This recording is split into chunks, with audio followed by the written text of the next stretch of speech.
Hi పిల్లలు, welcome to అనగనగా ఒక కథ. భయంకర పక్షిని చూస్తూనే రాక్షసులు హడలెత్తిపోయారు. ఉగ్రాక్షుడు ఉరుములాంటి పెద్ద గొంతుతో కాగడాలను చమురులో తడిపి వెలిగించండి అని ఒక కేక పెట్టాడు. వెంటనే రాక్షసులు కాగడాలు వెలిగించారు. భయంకర పక్షి మీద ఉన్న రౌతులు ఆకాశంలో అంత ఎత్తున ఎగురుతూనే పడవల మీద ఉన్న రాక్షసుల మీదికి ఈటెలు, పెద్ద పెద్ద రాళ్ళు విసరసాగారు. ఈ విధంగా ఓ పావుగంట కాలం పోరాటం జరిగిన తరువాత భయంకర పక్షి మీద ఉన్న పులిరాయుళ్ళు పడవల మీద దిగబోతున్న వాళ్లలా పక్షిని సూటిగా కిందకి దూకించి అంతలోనే పైకెగిరిపోతూ కొంతసేపు అట్టహాసం చేసి చివరకు జ్వాలాద్వీపం దిక్కుగా వెళ్ళిపోయారు. ఏ కారణం వల్లనో ఆ పగలు రాత్రి కూడా పులిరాయుళ్ళు మళ్ళీ రాక్షసుల మీద దాడికి రాలేదు. మూడవ రోజు సూర్యోదయం అయ్యేసరికి పడవలు జ్వాలాద్వీపాన్ని సమీపించినాయి. పడవల్ని మరికొంత దూరం పడమటి దిక్కుగా పోనివ్వండి. అక్కడ మండుతున్న 2 అగ్నిపర్వతాల మధ్యగా ఒక లోయ ఉన్నది. ఆ ప్రాంతాన మనం తీరం చేరి ఆ లోయ గుండా ద్వీపం మధ్యకు వెళ్ళవచ్చు అన్నాడు రాక్షసులకు దారి చూపవచ్చిన భల్లూకరాయుడు.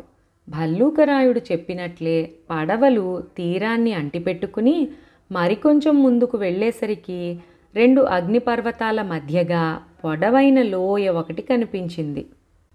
కానీ ఉగ్రాక్షుడు భల్లూకరాయుడు ఆశించినట్లు లోయ నిర్మానుష్యంగా లేదు. లోయ ముఖద్వారాన్ని ఆక్రమించుకుని ఉన్న పులిరాయుళ్లతో భల్లూకరాయుళ్ళు హోరాహోరీ పోరాడుతున్నారు. కొన్ని భయంకర పక్షులు లోయకు చివరగా ఉన్న భల్లూకరాయుళ్ల మీద దాడి చేస్తున్నవి. రాక్షసులందరూ పడవలు దిగి తీరం చేరేసరికి పులిరాయుళ్ళు లోయలో పోరాడుతూ భల్లూకరాయుళ్ల మధ్యగా దారి చేసుకుని ద్వీపం లోపలికి పారిపోసాగారు. భల్లూకరాయుళ్ళు అందిన వాళ్లను అందినట్లుగా చంపుతూ రాక్షసులున్న చోటుకు చేరారు. అందరికన్నా ముందున్న భల్లూకరాయుడొకణ్ణి చూస్తూనే ఉగ్రాక్షుడు అదిరిపడి, ఉగ్రదత్త, ఏమిటీ వేషం అంటూ అతడి చేతులు పట్టుకుని పైకెత్తి భుజం మధ్య కూర్చోపెట్టుకున్నాడు. తమ ప్రబల శత్రువైన ఏకపాదుడితో పోరాడేందుకు రాక్షసులు సహాయం రావటం భల్లూకరాయుళ్లకందరికీ ఎంతో ఉత్సాహాన్ని కలిగించింది. ఉగ్రదత్తుడు 4 మాటల్లో శత్రుపక్ష బలాన్ని గురించి తన పెంపుడు తండ్రితో చెప్పి భల్లూకరాయుళ్ల నాయకుడైన కంధుణ్ణి పరిచయం చేస్తూ, ఈయనే వీళ్ల నాయకుడు, నన్ను పులిరాయుళ్ల నుంచి కాపాడాడు అన్నాడు. కంధుడు ఉగ్రాక్షుడికి ప్రణామం చేసి, ఉగ్రాక్ష, నీ రాక వల్ల మాకు కొండ గుహల్లో బిలాల్లో చీకటి బతుకు తప్పింది. ఏకపాదుడి వంటి మహాక్రూరుడు ఇక పుట్టబోడు. కేవలం బానిసలు చేసే కాయకష్టం మీద బతుకుతూ ప్రపంచం మీద అధికారం చెలాయించాలని చూసే ఏకపాదుణ్ణి, అతడి మిత్రుడైన కరవీరుడు నాగవర్మలను నాశనం చేయగలిగితే మీ దేశానికి, ఈ జ్వాలాద్వీపానికి కూడా ఎంతో క్షేమం కలుగుతుంది అన్నాడు. దానికి ఆలస్యమెందుకు? వాడి కోటను ముట్టడిద్దాం, మీరు దారి చూపితే చాలు అన్నాడు ఉగ్రాక్షుడు తన పెంపుడు కొడుకును భుజం మించి దించుతూ. అది అంత తొందరపడి చేసే పని కాదు, నిదానంగా ఆలోచిద్దాం. ఇప్పుడు వాడి చేతిలో చంద్రసేన అనే రాకుమార్తె ఉన్నది. అంతేకాక అరుద్రుడనేవాడు మీ వాడొకడు ఎప్పుడూ వాడిని అంటిపెట్టుకుని తిరుగుతూ మీ గుట్టుమట్లన్నీ వాడికి చెబుతున్నట్లు అక్కడి నుంచి పారిపోయి వచ్చిన మీ దేశం వాళ్ళు చెబుతున్నారు అన్నాడు కంధుడు. అరుద్రుడు ద్రోహిగా మారాడని వింటూనే ఉగ్రాక్షుడు కళ్ళెర్రజేసి, రుద్రుడెక్కడా అని హుంకరించాడు. రుద్రుడు భయపడుతూ అతడి ముందుకు వచ్చి నిలబడ్డాడు. ఏమిరా, అరుద్రుడు ఇంత ద్రోహి ఎలా అయ్యాడు? వాడు నీవు ప్రాణస్నేహితులు కదా అని అడిగాడు ఉగ్రాక్షుడు. వాడికి నేనొక్కడే ఏమిటి, ఉగ్రదత్తుడు కూడా ప్రాణస్నేహితుడే. బహుశా చంద్రసేనను పెళ్లాడాలనే ఆశతో వాడు మనకి ద్రోహం తలపెట్టి పులిరాయుళ్ల నాయకుడి పక్షం అయ్యుంటాడు అన్నాడు రుద్రుడు బెదురుగా. చంద్రసేన నా కొడుకును పెళ్లాడవలసిందే, దానికి తిరుగులేదు. ఆ అరుద్రుణ్ణి నరికి ఉప్పు పాత్రలో వేస్తాను అంటూ ఉగ్రాక్షుడు రంకెలు పెట్టసాగాడు. శాంతించు ఉగ్రాక్ష, ఇంతవరకు నీకు చెప్పకుండా దాచిన రహస్యం ఒకటి ఉన్నది. ఏకపాదుణ్ణి చంపటం అంత తేలిక కాదు. వాడికో శక్తి ఉన్నది. వాడెవరి నెత్తురు చూసినా లేక వాడి నెత్తురు ఎవరు చూసినా వారు తప్పక మరణిస్తారు అన్నాడు కందుడు నిస్పృహగా. కందుడి మాటలు వింటూనే ఉగ్రాక్షుడు తికమక పడ్డాడు.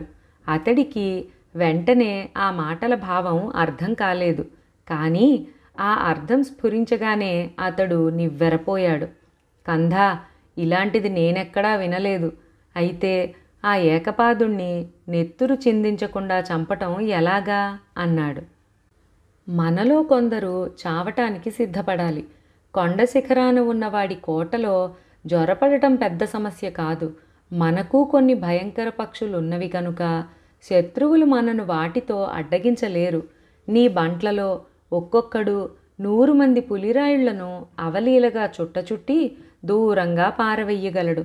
కానీ మనం కోటను వశపరుచుకుని ఏకపాదుణ్ణి పట్టుకునేందుకు ప్రయత్నించటంలోనే ప్రమాదమంతా ఉన్నది.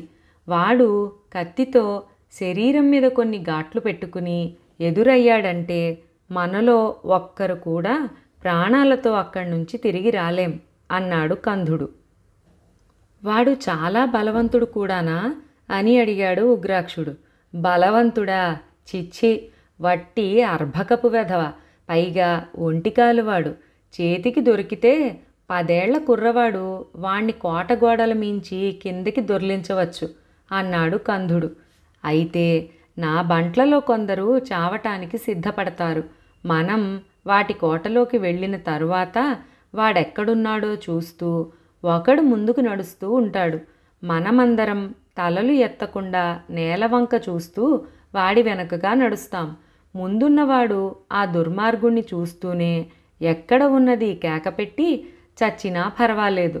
మనం కళ్ళు మూసుకునే వాణ్ణి చుట్టుముట్టి కళ్ళు మూసుకునే వాడి ప్రాణాలు తీద్దాం అన్నాడు ఉగ్రాక్షుడు. ఆ తరువాత మనం కళ్ళు తెరవగానే వాడి రక్తం కనబడుతుంది కదా అని ప్రశ్నించాడు కందుడు తల అడ్డంగా తిప్పుతూ. ఇది చాలా గడ్డు సమస్య. ఇక్కడ ఉండి ఆలోచించలేం. వాణ్ణి చంపిన తర్వాత అదంతా చూద్దాం. వాడి కోటకు దారి తీయండి అంటూ ఉగ్రాక్షుడు చకచకా ముందుకి నడిచాడు. భల్లూకరాయుళ్ళు దారి చూపగా అందరూ లోయలో కొంత దూరం నడిచి అక్కడ ఎడమ పక్కగా కొండపాదంలో ఉన్న ఎగుడు దిగుడు రాళ్ల మీదుగా ఎక్కి శిఖరాన ఉన్న కోటకేసి పోసాగారు. ఆకాశంలో ఎక్కడ భయంకర పక్షుల జాడ కానీ కొండ మీద పులిరాయుళ్ల ఆచూకీ కానీ లేదు. అంతా నిశ్శబ్దంగా నిర్మానుష్యంగా ఉన్నది. ఏకపాదుడేదో ఎత్తు వేశాడు.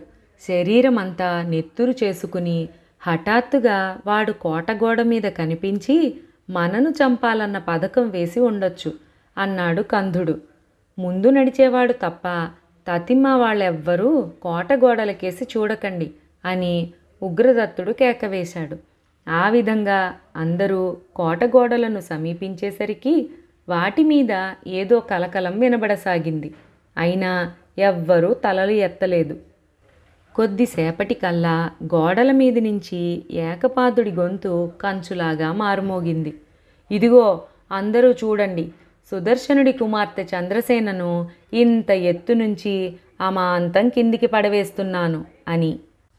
ఏకపాదుడి బెదిరింపు వింటూనే ఉగ్రాక్షుడితో పాటు అందరూ నివ్వెరపోయారు. కానీ ఎవ్వరూ తలలు ఎత్తలేదు. ఇంతలో కోట గోడల మీద నుంచి ద్రోహం, మోసం అన్న అరుపు. ఆ వెంటనే ఉగ్రదత్త, చంద్రసేన జారవిడిచిన తాళ్ల ఆధారంతో పైకి రండి. ఏకపాదుణ్ణి తోలు సంచిలో పెట్టి మూతి బిగించాను, భయం లేదు. కానీ ద్రోహి నాగవర్మ, కరవీరుడు ఈ ప్రాంతాన ఎక్కడో పొంచి ఉన్నారని నా భయం అంటూ అరుద్రుడు కేక పెట్టాడు. ఆ వెంటనే కత్తులు ఒకదాన్నొకటి తాకిన శబ్దం అయింది. చంద్రసేన ఒక చేత్తో కత్తి పైకెత్తి గోడ మీద నుంచి అరుద్రుడు కరవీరుడితో పోరాడుతున్నాడు, ఇడుగో ద్రోహి నాగవర్మ అంటూ కోట లోపలి ఆవరణలోకి దూకింది. ఉగ్రదత్తుడు, ఉగ్రాక్షుడు తమ వాళ్లను హెచ్చరిస్తూ కేకలు పెట్టి కోట గోడ నుంచి కిందకి చంద్రసేన జార్చిన తాళ్లు పట్టుకుని గబగబా పైకి పాకారు. వాళ్ళు కోట ఆవరణలోకి దిగేసరికి కరవీరుడితో ఆరుద్రుడు, ద్రోహి నాగవర్మతో చంద్రసేన కత్తి యుద్ధం చేస్తున్నారు. ఉగ్రాక్షుడు ఆ దృశ్యం చూస్తూనే పొంగిపోయి, ఇదిగో వస్తున్నాను చంద్రసేన, క్షత్రియ కన్యవనిపించుకున్నావు. నీ కాబోయే అత్తగారు లోగడ ఈ విధంగానే కత్తి దూసి మేనా దిగి పులిరాయుళ్లతో యుద్ధం చేయటం నా కళ్ళారా చూశాను అంటూ నాగవర్మకేసి రాతిగద ఎత్తబోయేంతలో వాడు చంద్రసేన విసిరిన కత్తి గుండెల్లో తగలగా అబ్బా అంటూ వెనక్కు పడిపోయాడు. రాక్షసుల్ని చూసి పారిపోబోయిన కరవీరుడి వెన్నులో ఆరుద్రుడు విసిరిన కత్తి దిగింది. వాడు కూడా ముందుకు పడిపోయాడు. కంధుడు మహోత్సాహంతో ఏకపాదుడున్న తోలు సంచిని పైకెత్తి, ఏకపాద లోపల ఒక్కగా ఉన్నదా? ఇదిగో ఇప్పుడే నిన్ను ఆ మండే అగ్నిపర్వత ముఖంలో జారవిడుస్తాను. నీకు లోకానికి కూడా హాయిగా ఉంటుంది అంటూ దాపులనే ఉన్న అగ్నిపర్వతం కేసి పరిగెత్తాడు. నేను మీ పట్ల ద్రోహిగా నటించబట్టే ఏకపాదుడు నన్ను నమ్మాడు. చంద్రసేనకు ప్రాణాపాయం కలగనున్నదని బెదిరించి మీరు కోటగోడలకేసి చూడగానే తన శరీరం మీద ఘాట్లు పెట్టుకుని మిమ్మల్నందరినీ చంపాలని చూశాడు. ఇలాంటి అవకాశం కోసమే ఎదురు చూస్తున్న నేను వెనక నుంచి మీదపడి వాణ్ణి తోలు సంచిలో పెట్టి మూతి బిగించాను అన్నాడు ఆరుద్రుడు. అతడి తెలివితేటల్ని అందరూ మెచ్చుకున్నారు.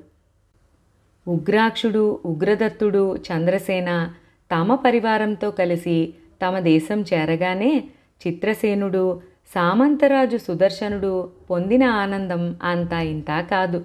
ఒక శుభముహూర్తాన ఉగ్రదత్తుడికి చంద్రసేనకు వైభవంగా వివాహం జరిగింది. ఆ వివాహానికి కందుడు వెలలేని కానుకలు తీసుకుని కపిలపురానికి వచ్చాడు.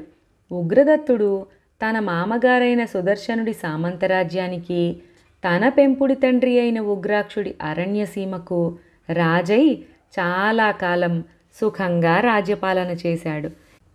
అద్భుతమైన ఈ జ్వాలాద్వీపం అనే జానపద నవల ఇక్కడితో సమాప్తం.